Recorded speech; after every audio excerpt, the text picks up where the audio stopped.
تھر coal power project. کیا آپ جانتے ہیں کہ ہمارا ملک پاکستان دنیا میں سب سے زیادہ بجلی پیدا کرنے والا ملک بن سکتا ہے؟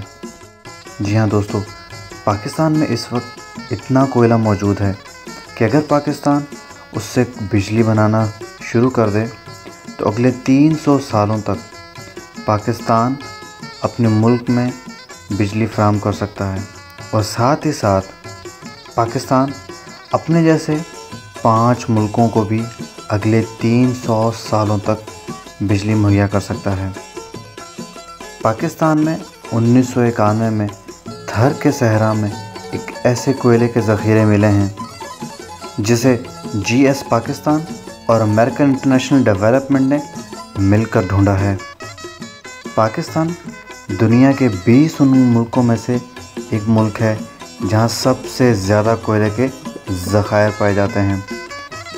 ان 20 ملکوں میں پاکستان کا 7واں نمبر ہے۔ تھر میں کول کے ذخائر والا علاقہ 900 کلومیٹر تک پھیلا ہوا ہے۔ کہا جاتا ہے کہ یہاں 175 ملین ٹن تک کے ذخائر موجود ہیں۔ اس ذخیرے کو ڈھونڈنے کے بعد پاکستان کی کسی بھی گورنمنٹ نے اس ذخیرے کو استعمال کرنے کی کوشش نہیں کی، کیونکہ پاکستان کے پاس اس جگہ پر پروجیکٹ سٹارٹ کرنے کے لیے اتنی انویسٹمنٹ ہی نہیں موجود تھی۔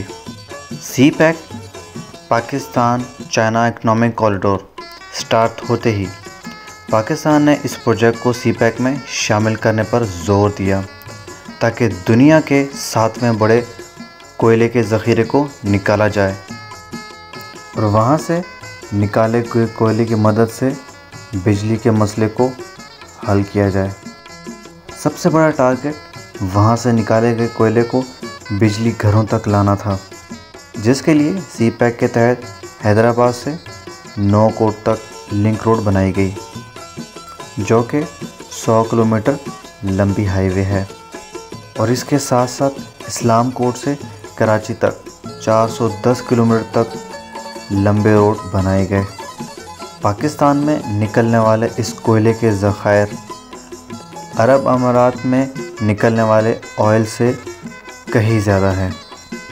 اس لحاظ سے سی پیک میں تھر کول پروجیکٹ کو بہت زیادہ اہمیت حاصل ہے، کیونکہ یہ ان سب پروجیکٹ میں سے ایک پروجیکٹ ہے جس کی مدد سے پاکستان آنے والے وقتوں میں ترقی کر سکتا ہے۔ سی پیک کے تحت گورنمنٹ نے 400 کلومیٹر تک کے ایریے میں کوئلہ نکالنا شروع کر دیا ہے، جس سے ہم امید کر سکتے ہیں کہ 2022 تک پاکستان میں بجلی کا مسئلہ مکمل طور پر ختم ہو جائے گا۔ سٹوری پسند آئی ہو تو دوستو لائک ضرور کیجیے گا اور سبسکرائب ضرور کیجیے گا، تاکہ آپ ہماری نئی آنے والی ہر ویڈیو کو فوراً سے دیکھ سکیں۔